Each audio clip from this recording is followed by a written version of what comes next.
Hi అండి, అందరికీ నమస్కారం. ఈరోజు ఒక మంచి కథతో మీ ముందుకు వచ్చాను. ఈ కథని కూడా ఆదరిస్తారని మనస్ఫూర్తిగా కోరుకుంటూ ఇక కథలోకి వెళ్ళిపోదాం. మామయ్య, నాకు విడాకులు కావాలి అంటూ సుడిగాల్లా లోపల దూసుకొచ్చింది శిరీష. అంతవరకు వంటింట్లో వస్తున్న గుమగుమలను ఆస్వాదిస్తూ ముందు రోజు జరిగిన స్లిప్ టెస్ట్ తాలూకా ఇంగ్లీష్ పేపర్లు దిద్దుకుంటున్నా నేను తలెత్తి చూసి నిర్ఘాంతపోయాను. సాక్షాత్తు నా మేనకోడలు చిరంజీవి శిరీష మొహమంతా చింతాకాంత చేసుకొని విసిరిస నడుస్తూ నా దగ్గరికి వచ్చింది. ఒక్కసారిగా తల తిరిగినట్లయింది నాకు. శిరీషకు పెళ్ళయ్యి ఇంకా 1 సంవత్సరం కూడా కాలేదు. అప్పుడే ఈ ఉత్పాదమేంటి? నాకు నోటి మాట కూడా రాలేదు. స్తంభంగా ఉండిపోయాను. కానీ నా తలలో అలజడి మొదలయ్యింది. తాళికట్టు శుభవేళ అని ఆ పాట పాడుతూ అంటూ వాళ్ళ పెళ్లి రోజున కళ్యాణ మండపంలో మైకులో వచ్చిన పాట ఇంకా నా చెవుల్లో ప్రతిధ్వనిస్తూనే ఉంది. శిరీష వెడ్స్ శ్రీనివాస్ అన్న ఆరుతూ వెలుగుతూ మెరిసే కరెంట్ బల్బులతో తయారు చేయబడిన వెడ్డింగ్ బ్యానర్ నా కళ్ళ ఎదుట ఇంకా తళుక్కుమని మెరుస్తున్నట్లే ఉంది. అప్పుడే ఈ ఉపద్రవం ఏంటి అని ఆలోచిస్తూ ఉన్నాడు. శిరీష చూస్తే ఇప్పుడు ఒట్టి మనిషి కూడా కాదు, త్వరలోనే తల్లి కాబోతుంది. ఈ ఉదయమే శిరీష మామగారు నాకు రైతు బజారులో కనిపించి శుభవార్త నా చెవిలో వేశారు.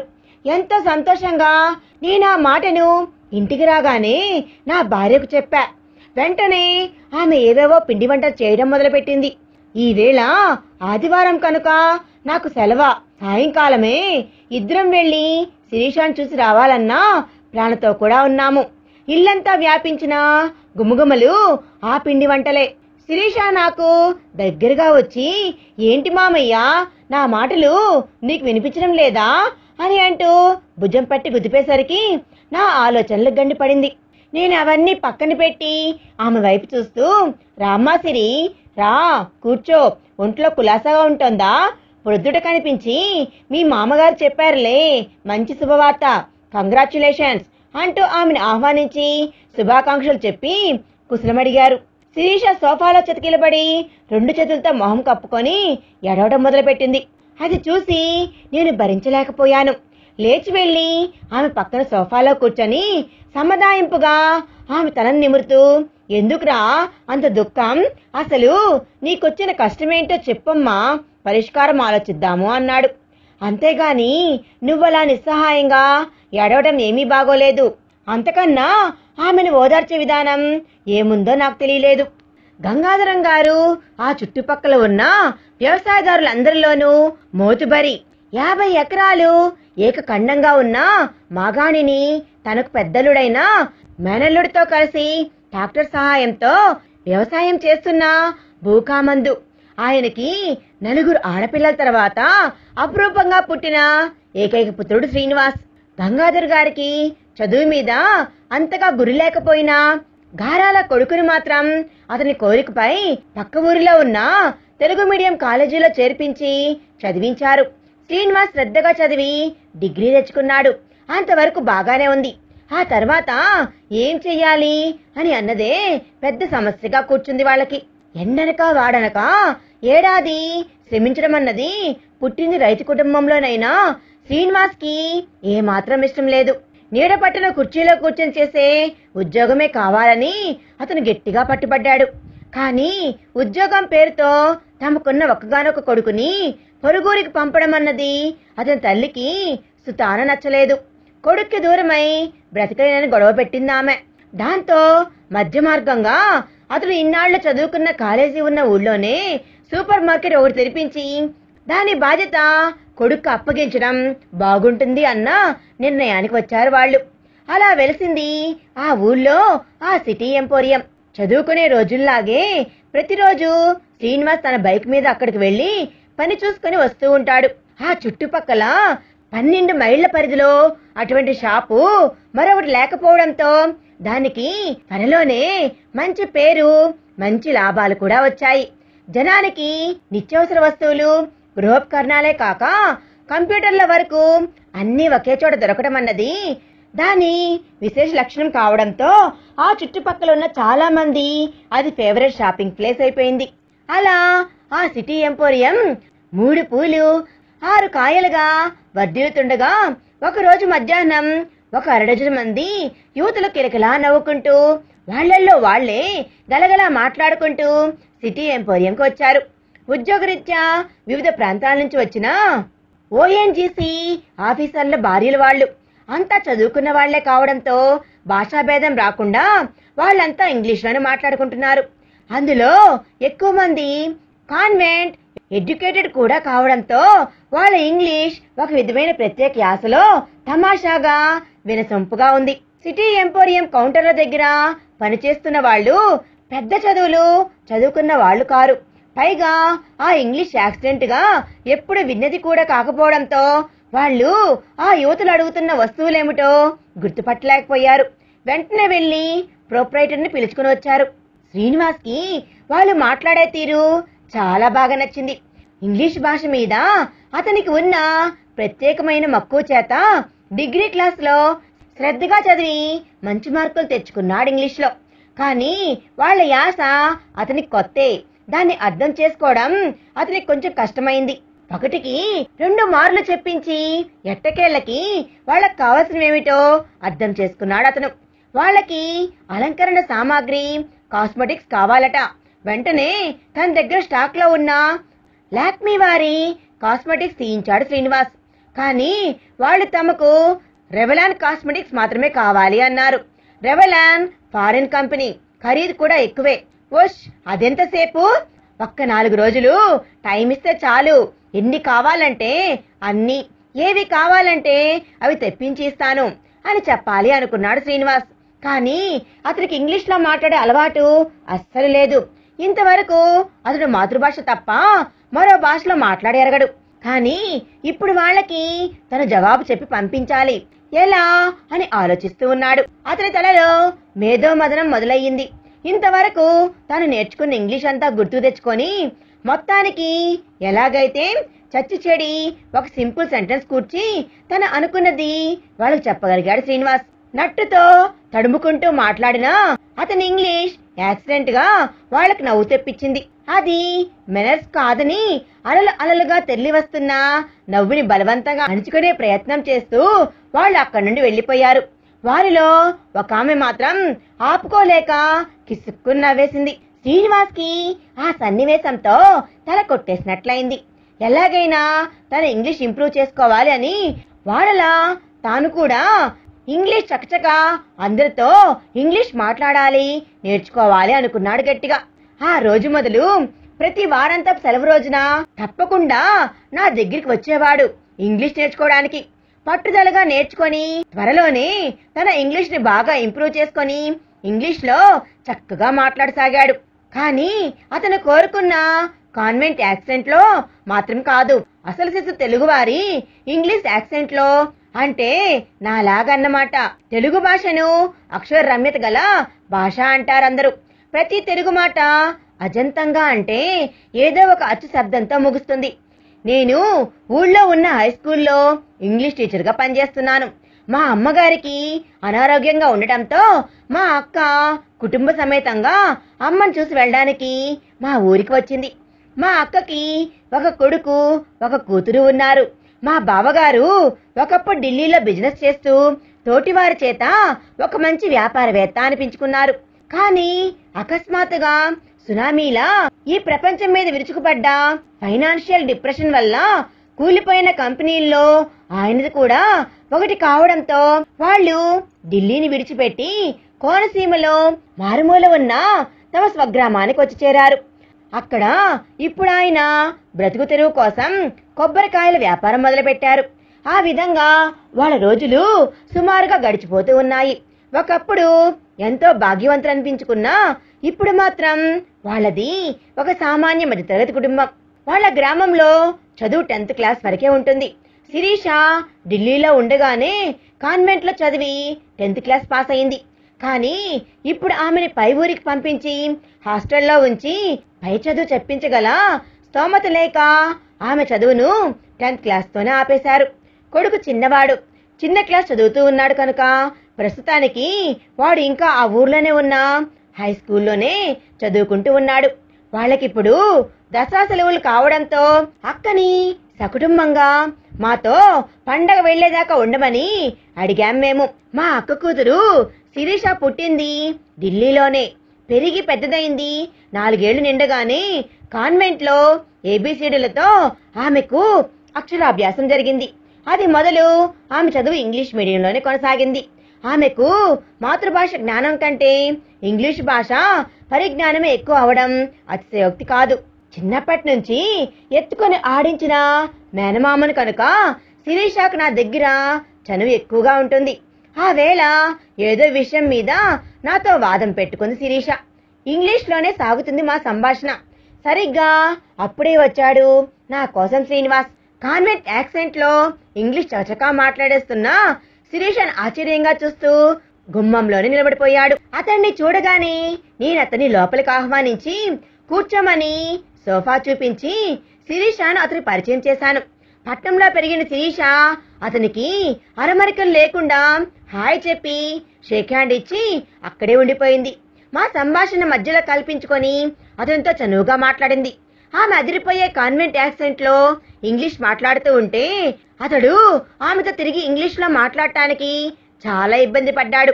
తనకు కావలసిన పుస్తకం తీసుకొని ఎక్కువసేపు మాతో ఉండకుండా వెళ్లిపోయాడతను. మరి 2 రోజులు గడిచిపోయాయి. పండగను అందరం కలిసి చేసుకోవాలి అని మా అమ్మ కోరడంతో మా బావగారు కూడా వచ్చి ఉన్నారు. ఆ రోజు విజయదశమి. మధ్యాహ్నం అందరం హాల్లో కూర్చొని కబుర్లు చెప్పుకుంటూ ఉండగా నెమ్మదిగా గుమ్మాలెక్కి లోపలికి వచ్చారు మా ఊరి పురోహితులైన శంకర శాస్త్రి గారు. వెంటనే నేను చూచి ఎదురు వెళ్లి ఆయన్ని మర్యాదగా లోపలికి ఆహ్వానించాను. పరిచయాలు అయిన తర్వాత వచ్చిన పని ఏమిటో నన్ను ఉద్దేశించి చెప్పారు ఆయన. అయ్యా, నన్ను గంగాధరం గారు పంపించారు పెళ్లి మాటలు మాట్లాడి రమ్మని.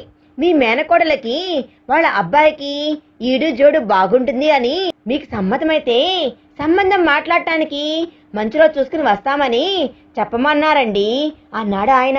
ఆ మాట విని నాకు ఆశ్చర్యంతో మతిపోయినంత పనైంది. శ్రీనివాస్ చాలా రోజులుగా నా దగ్గర చదువుకునేందుకు వస్తూనే ఉన్నాడు. కానీ నాకెప్పుడు అతనితో శిరీషకు పెళ్లి జరిపిస్తే బాగుంటుంది అన్న ఆలోచన ఊహ మాత్రంగా కూడా రానేలేదు. దానికి కారణం గంగాధరం గారు శ్రీమంతులు కావడం కావచ్చు. మేము చూస్తే మామూలు మధ్యతరగతి వాళ్ళమాయే. పైగా బావగారి స్థితిగతులు ప్రస్తుతానికి ఏమీ బాగలేవు కదా. వాళ్లతో సరితూగే స్తోమత మాకెక్కడిది. నా మనసులో మాట ఇంకా చెప్పకముందే శంకర శాస్త్రి గారు మాట్లాడారు. చూడు బాబు, గంగాధరం గారు మీతో మరో మాట కూడా చెప్పమన్నారు. చాన్నాళ్ల నుండి మంచం మీదున్న వారి ముసలి తల్లి గారు మనవడి వివాహం చూడటం కోసం వివాహం ఇక్కడే ఈ ఊళ్ళోనే వాళ్ళ ఆధ్వర్యంలోనే జరిపిస్తాము అన్నారు. వారికి ఉన్నది ఒక్క అబ్బాయే. ఎంత తిన్నా తరగని ఆస్తి ఉంది వాళ్ళకి. కట్న కానుకల విషయంలో కూడా మిమ్మల్ని ఏమీ హైరాణ పడొద్దని, కేవలం కొబ్బరి బొండంని పిల్లనిస్తే చాలు అని చెప్పి రమ్మన్నారు అంటూ మాట ముగించారాయన. మేమందరం అవాక్కై నోరు వెళ్లబెట్టాము. It is too good to be true అని అనిపించింది నాకు. చెప్పొద్దు, ఏం జవాబు చెప్తారు అన్నట్లుగా ఎదురు చూస్తూ కూర్చున్నారు శాస్త్రి గారు. చివరకు మీకు చెప్పడానికి మాకు 2 రోజులు గడువు కావాలని చెప్పి ఆయనకు దక్షిణ తాంబూలాలు ఇచ్చి పంపాము. ఆయనలా గుమ్మాలు దిగి వెళ్లారో లేదో మేమిలా డిస్కషన్స్ మొదలు పెట్టాము. అయాచితంగా అంత మంచి సంబంధం వెతుక్కుంటూ వచ్చిందంటే తన మనవరాలు ఎంతో అదృష్టవంతురాలు అంటూ మురిసిపోయింది మా అమ్మ. ఇంకా ఆ రోజంతా అదే విషయం మీద చర్చించుకుంటూ ఉన్నామందరం. ఆ మరునాటికల్లా అందరూ ఒక నిర్ణయానికి వచ్చారు, నేను తప్ప. శిరీష పెద్ద అందగత్తేమి కాదు, సంసార పక్షంగా ఉంటుంది. శ్రీనివాస్ స్ఫురద్రూపి, చాలా బాగుంటాడు. అతన్ని చూడగానే అదే ఉద్దేశం ఏర్పడుతుంది ఎవరికైనా. ఇకనే శిరీషకు అతడు చాలా బాగా నచ్చాడని వేరే చెప్పడం ఎందుకు? కన్యావరైత రూపం అన్నది ఏనాడో పెద్ద ధృవపరిచారు కదా. మా అక్కకైతే వాళ్ళ భాగ్యం నచ్చింది. ఇక మా బావగారికి వాళ్ళ ఉభయ ఖర్చులు భరించి పెళ్లి ఘనంగా జరిపిస్తామనడం ఇంకా బాగా నచ్చింది. నాకొక్కడికి ఒక సందేహం పుట్టి పురుగులా బుర్రంతా దొలవడం మొదలుపెట్టింది. గంగాధరం గారిది సమిష్టి కుటుంబం. సిరి సంపదలు పాడి పంటలు సమృద్ధిగా ఉన్న మంచి కుటుంబం వారిది. అతిథులతో, అభాగ్యులతో, వచ్చిపోతుండే చుట్టాలతో వాళ్ళ ఇల్లు ఎప్పుడూ కలకల్లాడుతూ సందడిగా ఉంటుంది. ఆ సంగతి ఊళ్ళో ఉండే మాకందరికీ తెలుసు. ఇక శిరీష పూర్తిగా పట్టణంలో పుట్టి పెరిగిన పిల్ల. ఒంటెత్తుతనానికి బాగా అలవాటు పడిపోయింది. ఆ ఇంట్లో ఈ పిల్ల ఇనుమడిపోయి అక్కడ పద్ధతులతో సర్దుకుపోగలదా అన్నది నా సందేహం. ఆ మాట పైకి అనగానే మా అక్కకి నాపై కోపం వచ్చింది. ఒరే బుద్ధు, శుభం పలకరా, మాకేమన్నా అంటే ఏమిట్రా ఈ మాటలు? మతిగాని పోలేదు కదా. ఇప్పుడు ఈ పరిస్థితుల్లో శిరీషకు మంచి సంబంధం తెచ్చి పెళ్లి చేయడం ఎలాగరా దేవుడా అని మేం బెగ్గపడుతూ ఉంటే భగవంతుని దయ వల్ల అయాచితంగా ఈ సంబంధం మమ్మల్ని వెతుక్కుంటూ ఎదురుగా వచ్చింది. సంతోషంగా ఒప్పుకోకుండా ఎత్తిపక్షిలా తప్పుడు కూతులు కూస్తున్నావేమిట్రా? వెనకడికి నీలాంటి వాడే ఒకడు సిరి వస్తుంటే మోకాలు అడ్డంగా పెట్టాడంట అంటూ నిష్ఠూరంగా ముక్క చివాట్లు పెట్టింది నన్ను. చివరకు నా భార్య కూడా నన్నే ఆడిపోసింది. అటువాళ్ళకి లేదు, ఇటువాళ్ళకి లేదు, మధ్యలో మీకెందుకండి ఈ కుస్సెంకలు? ఆవో దూడా ఉండగా గుంజ అరిచిందట అంటూ చాడుకు తీసుకెళ్లి వెళ్లి నీటుగా ముట్టినట్లు బుద్ధి చెప్పింది. హతోస్మి, అయిపోయాన్రా దేవుడా అనుకొని నేను మరి ఆ విషయం మాట్లాడితే ఒట్టు. అంగరంగ వైభవంగా శ్రీనివాసుతో శిరీష పెళ్లి జరిగిపోయింది. ఆమె అత్తవారింటికి వెళ్లిపోయింది. ఇది జరిగి సుమారు 10 నెలలవుతుంది. శిరీష, ఏంటి మామయ్య అలాగే కూర్చుండిపోయావు? నా విషయం నీకు పట్టం లేదా అంటూ మళ్లీ నా భుజం పట్టి కుదుపుతూ అడిగింది శిరీష. అప్పటికి నేను తేరుకొని మామూలు మనిషినయ్యాను. నా భుజం మీదున్న శిరీష చెయ్యిని నా చేతిలోకి తీసుకొని, అదేం మాటలమ్మా సిరి, నువ్వంటే నాకెంత ఇష్టమో నీకు తెలీదా అంటూ నేనేదో చెప్పబోగా నా మాటలకు అడ్డుపడింది శిరీష. అయితే నువ్వు నాకీ సాయం చెయ్యి చాలు, నాకు విడాకులిప్పించు అంతే. ఇంకా ఒక్క క్షణమైనా నేను ఆ ఇంట్లో ఉండలేను గనక ఉండలేను. అమ్మా నాన్నలకు నువ్వే సర్దు చెప్పు అంటూ ఏడోసాగింది శిరీష. నాకు మతిపోయినట్లు అనిపించింది. క్షణం సేపు ఏం మాట్లాడాలో తెలియక కొట్టుకున్నాను. చివరకు నాకు ఆలోచన వచ్చింది. సరేనమ్మా, నువ్వు కోరుకున్నట్లే జరిపిద్దాంలే, దాందేముంది అని అన్నాను ఓదార్పుగా ఆమె వెన్నుపై చెయ్యుంచి చిన్నగా నిమురుతూ. శిరీష కళ్లల్లో కన్నీటి చాటు నుండి సంతోషం తొంగి చూసింది. నిజమేనా మామయ్య, నువ్వు నాకు సాయం చేస్తావు కదూ అని అడిగింది శిరీష. నిజమే అన్నట్లుగా తల తిప్పాను నేను. కానీ సిరి సంసారంలో వచ్చే చిన్న చిన్న సమస్యలన్నింటికీ పరిష్కారం విడాకులు కాదమ్మా. తొందరపడితే from the frying pan into the fire అన్నట్లుగా అవుతుంది. ఇలాంటప్పుడు మనం చాలా జాగ్రత్తగా ఆచితూచి అడుగులు ముందుకు వేయాలి. అదే కాక ఇండియాలో ఏ కోర్టు తొందరపడి విడాకులు మంజూరు చేయడానికి ఇష్టపడదు కూడా.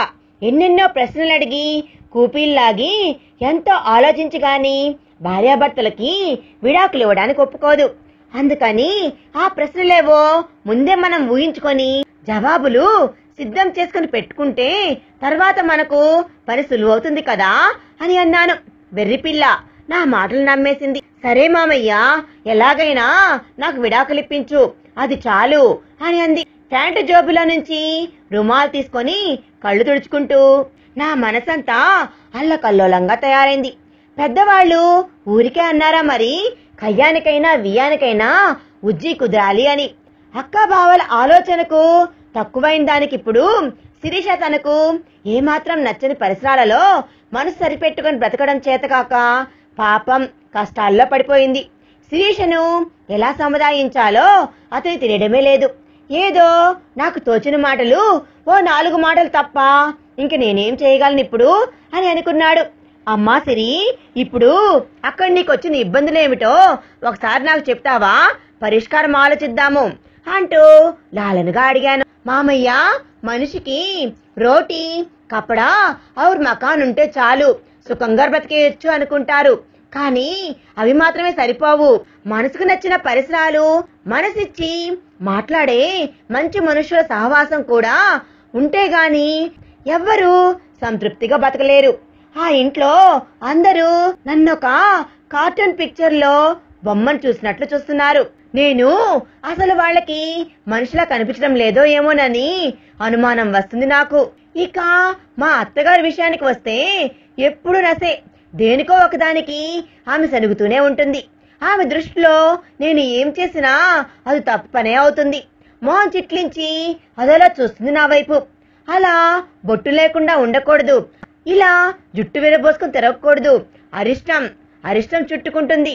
ఆ బట్టలేమి మగరాయుళ్లాగా ఇంట్లో ఆ జోడేసుకుని తిరగడం ఏమిటి అంటూ ఇలా దేనికో ఒకదానికి నన్ను సనుగుతూనే ఉంటుంది. ఇంకా మడి ఆచారం అంటూ సొంటూ అంటూ ఒక అంటరాని వస్తువులా చూస్తుంది నన్ను. ప్రాణం విసిగిపోతుంది నాకు అంది. మొన్న మా పెద్దాడపడుచు నన్ను చడామటా మాటలతో దులిపేసింది. ఆమె పురిటి మంచం ఎక్కాక వాళ్ళ అమ్మగారికి సాయం చేసేవాళ్ళు ఎవరూ లేకపోయారు అంటూ నేను కూర్చొని పెద్దామె చేత చేయించుకొని తింటున్నానట.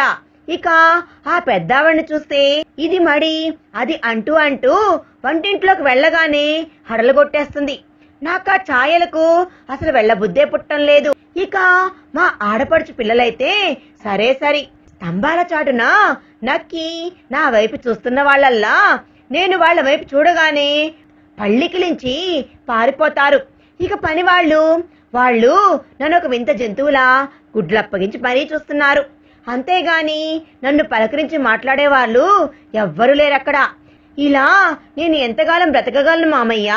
శిరీష కళ్ళలో ఫ్రెష్ గా కన్నీరు ఊపికింది. నాకు చాలా బాధ అనిపించింది. బాధపడకు సిరి, పరిష్కారం ఆలోచిద్దాం. నువ్వు చెప్పిన కారణాలన్నీ నిన్ను బాగా బాధ పెట్టేవిగానే ఉన్నాయి. అమెరికా లాంటి దేశాల్లో అయితే ఇవి చాలు విడాకులు అడగడానికి. ఇక్కడ అలా కాదమ్మా, సర్దుబాటుకి మార్గాలు వెతుకుతారు. సర్దుబాట? అదెలా సాధ్యం మామయ్య? నువ్వు మా అత్తగారిని ఆపగలవా? నన్ను అంత ప్రేమగా చూసుకునేలా చేయగలవా? చెప్పు మామయ్య. జరగని విషయాల గురించి ఆశలు పెంచుకోవడంలో అర్థం లేదు అని అంది శిరీష. వాళ్ళ మామయ్య, సిరి నేను చెప్పేది కొంచెం శ్రద్ధగా విను, నీకే అర్థమవుతుంది. మనసు కోరితే మార్గం దొరక్కపోదు. నువ్వు మహానగరమైన ఢిల్లీలో పుట్టి పెరిగిందానవు కనుక నీ వేషభాషలు వీళ్ళకి భిన్నంగా ఉండటంతో వీళ్ళు నిన్నొక ఫారినర్ను చూసినట్లు చూస్తున్నారు. ఇది విను, ఇప్పుడొక మనిషికి కిడ్నీ ట్రాన్స్ప్లాంటేషన్ జరిగినప్పుడు ఆ వ్యక్తి శరీరం కొత్తగా వచ్చిన కిడ్నీని వెంటనే ఆధారంగా చూడదు. పాత కిడ్నీకి కొత్త కిడ్నీకి మధ్య సామరస్యం కుదరాలి అంటే దానికి చాలా కాలం పడుతుంది. కొత్తగా అత్తారింటికి వచ్చిన కోడల పరిస్థితి కూడా అదే. వేషభాషల్లో తేడా ఉన్నప్పుడు ఇంకా ఎక్కువ సమయం పడుతుంది. బిఏ రోమన్ ఇన్ రోమ్ అన్నమాట. ఊరికే పుట్టలేదు. నువ్విలా ప్యాంటు, టీషర్టు, సల్వార్ కమీజు లాంటివి కాకుండా చీర కట్టుకొని జుట్టు విరిబేసుకొని ఉండకుండా చక్కగా వాలు జడ వేసుకొని కాటుకా బొట్టు పూలు పెట్టుకొని ఇక్కడ పిల్లలందరిలాగా ఉంటే వాళ్ళు నిన్నంతలా ప్రత్యేకంగా చూసేవాళ్లు కారు. ఇక మీ అత్తగారి విషయానికి వస్తే ఆమె సనాతన సాంప్రదాయాల్లో పుట్టి పెరిగినావిడ. మడి ఆచారం అన్నవి ఆమె చిన్నప్పటి నుండి అలవాటైనవి. నువ్వు ఆమె కొంతైనా సాయపడాలి అనిపిస్తే నువ్వేమీ మడి కట్టుకోవాల్సిన అవసరం లేదు. 10 మంది మసలే అలాంటి ఇంట్లో మడి లేకుండా చేసే పనులు కూడా చాలానే ఉన్నాయి. అవి చెయ్యొచ్చు నువ్వు. ఇంకా ఆ చిన్నపిల్లల సంగతి అంటావా? వాళ్ళలా నిన్ను చూస్తూ స్తంభాచాటున దోబూచులాడుతూ ఉన్నారంటే వాళ్ళు నీ పరిచయం కోసం తాతలాడుతున్నారు అని అర్థం. ఒక్కసారి వాళ్ళని నువ్వు దగ్గరగా పిలిచి ఒక కథనో కాసిన కబుర్లో చెప్పి చూడు. ఇక వాళ్ళు నీకు ఫ్రెండ్స్ గా మారిపోతారు. ఆ పైన నీ మాటే వాళ్ళకి వేదమవుతుంది అని అన్నాడు వాళ్ళ మామయ్య. నిజమా మామయ్య అని కళ్ళు విశాలం చేసుకొని ఆత్రంగా అడిగింది శిరీష. నువ్వు కాసేపు విడాకు సంగతి పక్కన పెట్టేసి ఒకసారి నేను చెప్పిన ట్రై చేసి చూడు, నీకే తెలుస్తుంది. అంతలో పోయేదేం లేదు కదరా. అప్పటికీ ప్రయోజనం లేకపోతే అప్పుడు ఆలోచిద్దాం మనం విడాకు సంగతి, సరేనా అని అన్నాడు. మంచి జీవితం దొరికితే విడాకులు ఎందుకు మామయ్య? రుమాలతో కళ్ళు తుడుచుకుంది శిరీష. గుడ్, ఇప్పుడు నువ్వు నాకు చాలా నచ్చావు. మీ అత్తగారి బాధను నువ్వు కూడా కొంచెం అర్థం చేసుకోవాలి. ఆమె పాతకాలపు మనిషి. ఆమె దృష్టిలో బొట్టు, పూలు, గాజులు అలాంటివి సుమంగళి చిహ్నాలు. వాటిని తీసేస్తే నీ భర్తకు ఆయుష్ తరిగిపోతుంది అని ఆమె నమ్మకం. నీ దృష్టిలో అవి కేవలం అలంకరణ సామాగ్రి. చూడు, ఇద్దరి దృక్పథంలోనూ ఎంత తేడా ఉందో. ఊళ్ళో అంతా ఆమెను ఎంతో మంచి ఇల్లాలు, సాక్షాత్తు అన్నపూర్ణ అంటారు. తెలుసా నీకు?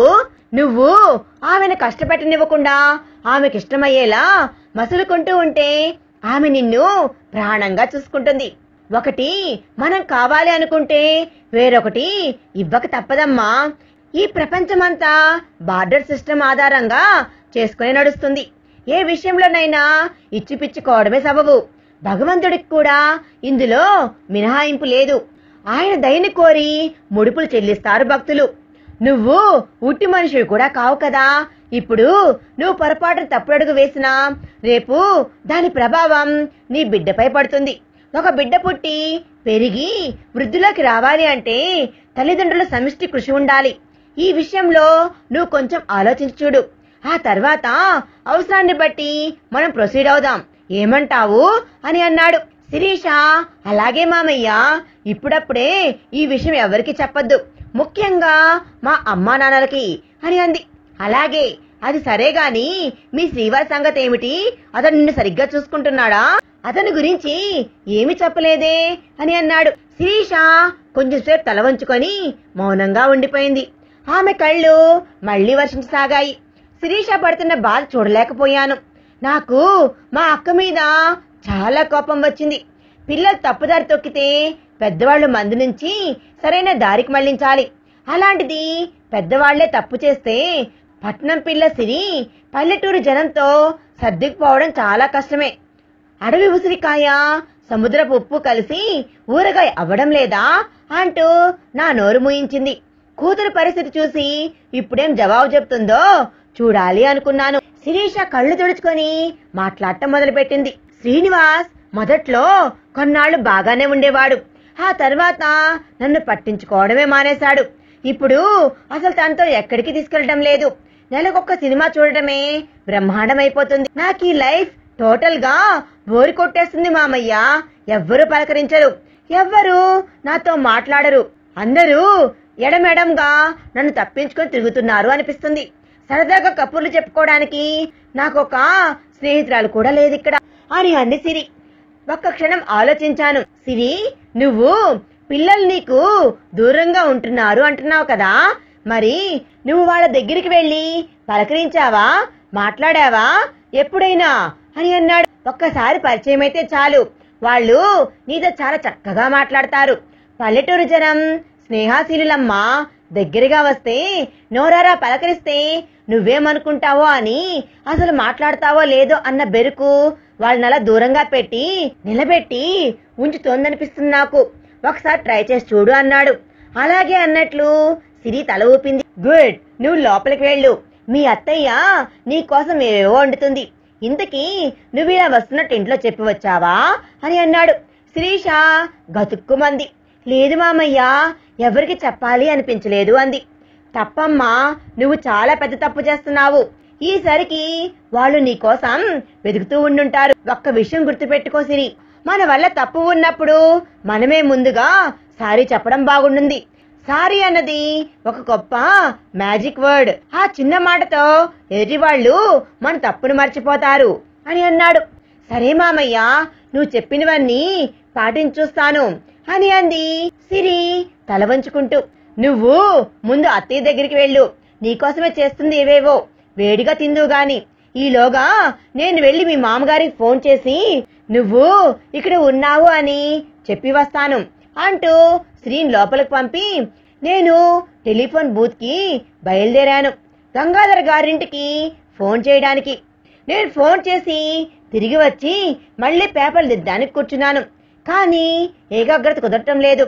ఇక నా వల్ల కాదు అనిపించి ఆ పని ఆపి పేపర్లను సర్దేస్తుంటే, సార్, సిరి వచ్చిందా ఇక్కడికి అని అడుగుతూ ఆదుర్దాగా లోపలికి వచ్చాడు శ్రీనివాస్. అతని ముఖమంతా దిగులుతో నిండి ఉంది.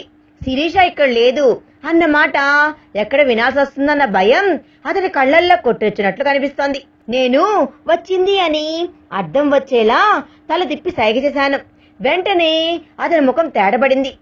ఈ భార్యాభర్తల బంధం ఎంత విచిత్రమైనది. మనసులు కలిస్తే ఒకరికొకరు సర్వస్వం అవుతారు. అదే మనసులు వ్యతిరేకిస్తే పరమపద సోపాన పాఠంలో పెద్ద పాము నోట్లో పడ్డ పావుల్లా మళ్ళీ స్క్వేర్ వన్ కి చేరుకుంటారు. ఇక విడాకులతో ఒకరికొకరు పరాయి వారుగా మారిపోతారు కదా అనుకున్నాను బాధగా. వాళ్ళ మీద జాలితో నిండిపోయింది నా మనసు. అతన్ని లోపలికి ఆహ్వానించి కూర్చోమని సోఫా చూపించాను. ఆ తర్వాత కొంచెం సేపు ఏమీ మాట్లాడుకోలేదు మేము. అతని భావోద్వేగం తగ్గి కుదిరపడ్డాక మరి ఏ ఉపోద్ఘాతం లేకుండానే శిరీష నీ నుండి విడాకులు కావాలంటుందోయ్ అని అన్నాను. అతని పడ్డాడు మానవుడు. నో అంటూ పెద్ద కేక వేశాడు. నేను ఒప్పుకోను. అలాగైతే మా కుటుంబం పరువు ఏమైపోవాలి అని అడిగాడు శ్రీనివాస్ కంఠశోషగా. నీకు మీ ఇంటి పరువు మాత్రమే కాదు, నీ భార్య సుఖశాంతులు కూడా ముఖ్యమే అని నీకు అనిపించి ఉంటే ఇప్పుడు ఇలాంటి పరిస్థితి వచ్చేదే కాదు. తాళి మెడలో పడగానే అంతవరకు ఏ పరిచయం లేని వ్యక్తి చిటికిన వేలు పట్టుకొని ఒక అమ్మాయి అతని వెంట నడిచి ఇంతకు ముందు ఏమీ తెలియని ప్రదేశానికి వస్తుందంటే ఆమె అతని మీద ఎంత నమ్మకం ఉంచుకుందో అంచనా వేయగలవా? కంచే చేను మేసిందన్నట్లుగా ఆ భర్తే ఆమెను పట్టించుకోకుండా ఇబ్బంది పెడితే ఆమె ఏమైపోవాలి? తన భార్యకు ఏం కావాలి? ఆమె ఆశలు ఆశయాలు ఏమిటి? ఏమి చేస్తే ఆమె సంతోషిస్తుంది? అలాంటివి పట్టించుకోకుండా భర్త తన దారిన తాను బ్రతికేస్తుంటే ఆమెనింక అత్తవారింట్లో ఎవరు పట్టించుకుంటారు చెప్పు? శిరీష పరిపూర్ణత వ్యక్తిత్వం గల వనిత. పట్నవాస పద్ధతులకు పూర్తిగా అలవాటు పడింది. ఆమెను వారానికో 2 వారాలకో ఒకసారి సినిమాకు తీసుకుని వెళ్ళడం, నీ స్నేహితులకి మీరిద్దరు కలిసి వెళ్ళడం, అప్పుడప్పుడు సైట్ సీయింగ్ పేరుతో సరదాగా మీ ఇద్దరు ఎక్కడికైనా వెళ్ళి కొద్ది రోజులు ఏకాంతంగా గడిపి రావడం, అలాంటివన్నీ మీ దాంపత్య జీవితంలో బూస్టునిస్తాయి. శిరీష పట్నం పిల్ల, ఆమెకి ఇలాంటివన్నీ కావాలి. ఆమె కోరికలు తీర్చాలన్నా పూచి నీదే కదా, ఎలా మర్చిపోయావు అన్నాడు. నిజమే సార్, నాకంత ఐడియా లేకపోయింది, క్షమించండి అంటూ తల మరింతగా వంచేసుకున్నాడు శ్రీనివాస్. నిజానికి అతన్ని అలా నిలదీసి అడిగే హక్కు నాకు లేదు. కానీ అతని చదువు నేర్పిన గురువుగా నేను ఆ చొరవని తీసుకున్నాను. ఎలాగైనా వాళ్ళ కాపురం నిలబడాలి అన్న కోరికతో. తన శతకంలో వేమన చెప్పిన నీతి గుర్తుకు వచ్చింది. బుద్ధి చెప్పే గురువు గుద్దితేనేమయ్యా అని. ఎలాగైనా శిరీష శ్రీనివాసుల కాపురాన్ని చక్కదిద్దాలి అన్న సత్సంకల్పం తప్ప నాకు మరో ఆలోచనే లేదు. మొదట్లో కొన్నాళ్ళు నువ్వు ఆమె నీ స్నేహితుల ఇళ్లకు తీసుకుని వెళ్లేవాడివంట కదా, ఎందుకని ఇప్పుడిది మానేశావు? అంతలో ఏమైంది అని అడిగాడు సూటిగా. తలెత్తకుండానే జవాబు చెప్పాడు శ్రీనివాస్. భర్త అంటే భరించేవాడిని అర్థం ఉన్నా అసలు భరించలేని పరిస్థితులు కూడా కొన్ని ఉంటాయి కదా మాస్టారు. శిరీష నా ఫ్రెండ్తో చనువుగా మాట్లాడుతూ షేక్ హ్యాండ్ ఇస్తూ ఏ అరమరికలు లేకుండా మసలేది. దాంతో వాళ్ళు నన్ను అసలు పట్టించుకోవడం మానేసి బెల్లం చుట్టూ మూసిన ఈగల్లా ఆమె చుట్టూ మూగేవారు. నాకది నచ్చలేదు. అది మా వాళ్ళెవ్వరి కళ్ళబడక ముందే ఆపేయాలి అనిపించింది. ఆ తర్వాత ఆమెను ఫ్రెండ్స్ ఇళ్లకు తీసుకుని వెళ్ళడం నేను మానేశాను. అది తప్పంటారా మాస్టారు అని అన్నాడు. టక్కున నేను జవాబు చెప్పాను. తప్పా తప్పున్నారా? ఇంకా నెమ్మదిగా అడుగుతావా? దానివల్ల శిరీష మనసు ఎంత గాయపడిందో నీకు తెలుసా? ఆమె కాన్వెంట్ యాక్సెంట్ కి మురిసిపోయి నువ్వు ఆమెను పెళ్లి చేసుకున్నావు, బాగానే ఉంది. కానీ నువ్వు ఆ కాన్వెంట్ చదువు వల్ల ఆమెకు అబ్బిన మిశ్రమ సంస్కృతి గురించి ఆలోచించలేదు. ఆమెలో నీకు నచ్చని విషయాలు ఉంటే ఇక్కడ పద్ధతులు ఇవి కావు అని నువ్వు ఆమెకు మృదువుగా వివరించి నచ్చ చెప్పాల్సింది. నువ్వలా చెప్పి ఉండుంటే ఆమె నీ మాట కాదనేది కాదని నా గట్టి నమ్మకం అన్నాడు. కొత్తగా కాపురానికి వచ్చిన కోడలు అత్తవారింటి పద్ధతులకు అలవాటు పడి వాళ్లలో ఒకటిగా మసలడానికి కొంత కాలం పడుతుంది.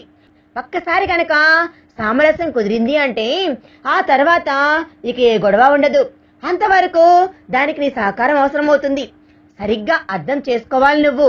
సిరి ఇప్పుడు ఉత్తి మనిషి కూడా కాదు కదా.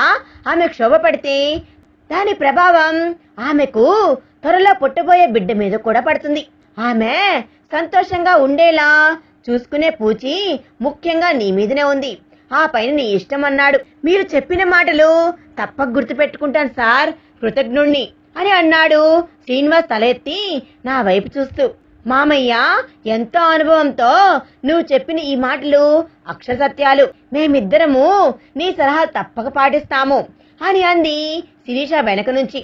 ఆమె అక్కడికి ఎప్పుడు వచ్చిందో గాని మేము ఇక వెళ్తాం మాస్టారు అంటూ లేచాడు శ్రీనివాస్. అతని పక్కకు వచ్చి నిలబడింది శిరీష. క్షేమంగా వెళ్ళిరండి. మీరిద్దరూ ఎప్పుడు గుర్తుంచుకోవాల్సిన విషయం ఒకటి ఉంది, అది నాతిచరామి అని అంటూ మీరిద్దరూ చేసిన పెళ్లినాటి ప్రమాణం. సూక్ష్మంగా చెప్పాలి అంటే దాని తాత్పర్యం నీకు ఇష్టం లేని పని ఏది నేను చెయ్యను అని చెప్పవచ్చు. పందిరి నీటిలో మంగళ వాయిద్యాల హోరులో పెద్దల సమక్షంలో నవదంపతులు ఒకరికొకరు అగ్నిసాక్షిగా చేసుకునే ప్రమాణం ఇది. భార్యాభర్తలు దీన్ని గుర్తించుకుంటే చాలు. భాషలో ఉన్న ఈ విడాకులు అన్న పదాన్ని తీసి అవతల పారేయవచ్చు అనిపిస్తుంది నాకు అని అన్నాను చిరునవ్వుతో. శిరీష, శ్రీనివాస్ కూడా సిగ్గుపడుతూ నా వైపు చూసి చిన్నగా నవ్వారు. ఆ తర్వాత మా ఆవిడ అందించిన పిండి వంటలతో ఉన్న క్యారెట్ తీసుకొని చెయ్యి కలుపుకొని వాళ్ళు వెళ్లిపోయారు. ఒక వారం గడువిచ్చి పరిస్థితి ఎలా ఉందో చూద్దాము అని నేను నా భార్య గంగాధరం గారి ఇంటికి వెళ్ళాము. హాల్లో ఒక వారగా ఉన్న ఉయ్యాల బల్ల మీద కూర్చొని ఊగుతూ పెద్దాడపడుచు పిల్లల పక్కన కూర్చోబెట్టుకుని వాళ్లతో కబుర్లు చెప్తున్న శిరీష మమ్మల్ని చూసి లేసి వచ్చింది. గుమ్మంలోనే ఎదురుగా వచ్చి మమ్మల్ని లోనికి ఆహ్వానించింది శిరీష. ఆమె ఇదివరకులా జుట్టు విరబోసుకుని తిరగకుండా చక్కగా జడ అల్లుకొని పూలు పెట్టుకొనుంది. చీర కట్టుతో నొసడ బొట్టుతో ముచ్చటగా అచ్చం 16 తెలుగింటి అమ్మాయిలా ముస్తాబయింది. లేత నెలలు కావడంతో కొత్త అందాలతో సరికొత్త కళతో మెరిసిపోతున్న శిరీషను మేం వెంటనే గుర్తించలేకపోయాము. తనే ముందుగా మమ్మల్ని పలకరించింది. హలో అత్తయ్య, మామయ్య, రండి రండి అంటూ సంతోషంగా మమ్మల్ని లోపలికి ఆహ్వానించింది. శిరీష ముఖంలోని ప్రశాంతత చూసి నా మనసు శాంతించింది. మేము తెచ్చిన బహుమతులు ఆమెకు అందించి అక్కడున్న సోఫాలో కూర్చున్నాం. పక్కనున్న కుర్చీలో కూర్చొని మాతో కబుర్లు చెప్పసాగింది శిరీష.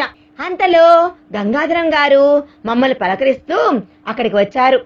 శిరీష ఆయన్ను చూడగానే గౌరవ పురస్కారంగా లేచి నిలబడింది. గంగాధరం గారు వెంటనే ఆమెను వారించారు. చూడమ్మా కొడలా, నువ్విప్పుడేం ముట్టి మనిషివి కాదు. నువ్విలా చీటికి మాటికి నేను కనిపించినప్పుడల్లా లేస్తూ కూర్చుంటూ గుంజిళ్లు తీస్తూ ఉంటే నా మనవడికి కోపం వస్తుంది. ఆ తర్వాత ఏమనుకొని ఏమి లాభం ఉండదు. ఇక నేనెప్పుడు ఎత్తుకున్నా వాడు నా బట్టలు తడిపేసి నన్ను చూసి ఓ బోసు నవ్వు నవ్వి వాడు కసి తీర్చుకోగలడు. నువ్వు అలాగా అస్తమానం లేవదు తల్లి అని అన్నారు ప్రేమగా.